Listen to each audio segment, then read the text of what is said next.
was a feeling of hatred for Anglo-Americans. I will be sharing my personal mental health issues. My name is Clifton Miller. I'm 71 years old. I spent 29 years in corporate America, and I'm in my 21st year of continuous operation as a small business owner. I realized that I had mental health issues through a series of events, which happen over time. We think of mental health kind of as happening to somebody else, and it's normally associated with some causes. Today we think it's the co-occurrence of mental health issues and drug use and those kinds of things. But there are numerous traumas people have that can trigger those kinds of things. So I told my story, and people were a little surprised, but to hear. And what triggered it was an experience I had Easter Sunday and that was March 29th, 1970. Had an experience driving back Easter Sunday night from the campus to my home, where we had an accident. Car turned over 4 times, landed on the roof. In that car were 3 generations of African American males in my family. My grandfather, my uncle, who was driving, me, and then a college colleague who was from out of state that was spending Easter with us because couldn't afford to go home. We were injured. My grandfather cracked his rib. My uncle had the back of his head torn off. His skull was crushed in the back. And he actually had a partial plate that was pushed down in his throat, and I could hear the blood gurgling up around it. And the trauma of the experience was it happened on an Easter Sunday night in a small town called Coshada, Louisiana. And we were taken to a community hospital.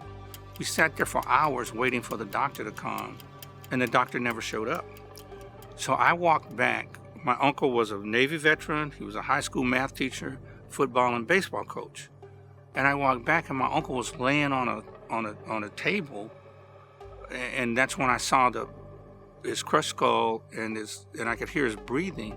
And I asked them, when is the doctor coming? And they basically told me the doctor wasn't coming out on an Easter Sunday night to treat us. And they had called Shreveport for the charity hospital to send an ambulance from Shreveport to Coshada to get my uncle medical attention.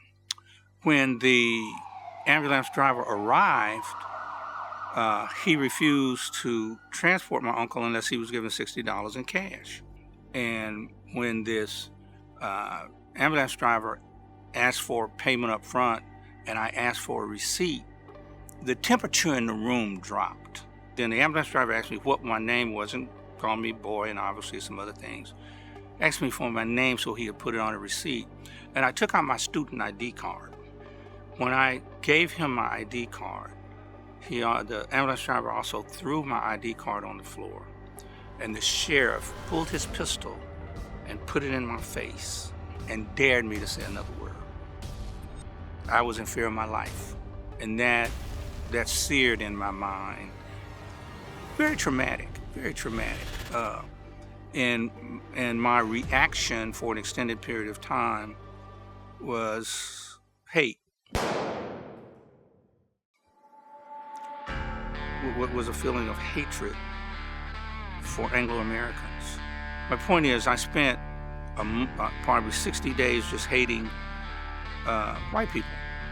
And I was there was 9 black men living on campus. So, it was a pretty stressful environment. What freed me then was that I realized the people I was hating really didn't care. They didn't care that I hated them, and that not all Anglo-Americans, not all white people were bad. And the people that were really good, I was punishing them and myself for the behavior of folk who didn't care. And what helped me get through that was that's illogical. I mean, I wasn't hurting the people I wanted to punish, and I was hurting myself and the people that didn't deserve it. So that got me functional again. I have to admit that I still, to some degree, experience some trauma that I have to adjust. This hasn't gone away. The realization that my feelings of hatred and for not forgiving a whole class of people for the acts of a few, coupled with the burden that it was placing on me, realizing that was irrational on my part, helped me move out of that mental health challenge state to one where I could then see people as people and not as objects of hate and distrust. I manage my mental health challenges, the historical ones and the ones I'm dealing with now, through my faith. I come to realize that I have sinned, I have mistreated people, I have been unfair, I have practiced behaviors that I see in others as faults and sins.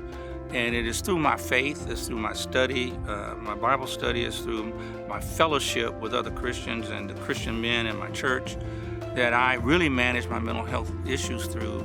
And I'm a functional human being today because of my faith and because of the people around me that demonstrate that humanity is my faith is how I manage my mental health challenges. I am Clifton Miller, and I am getting my help.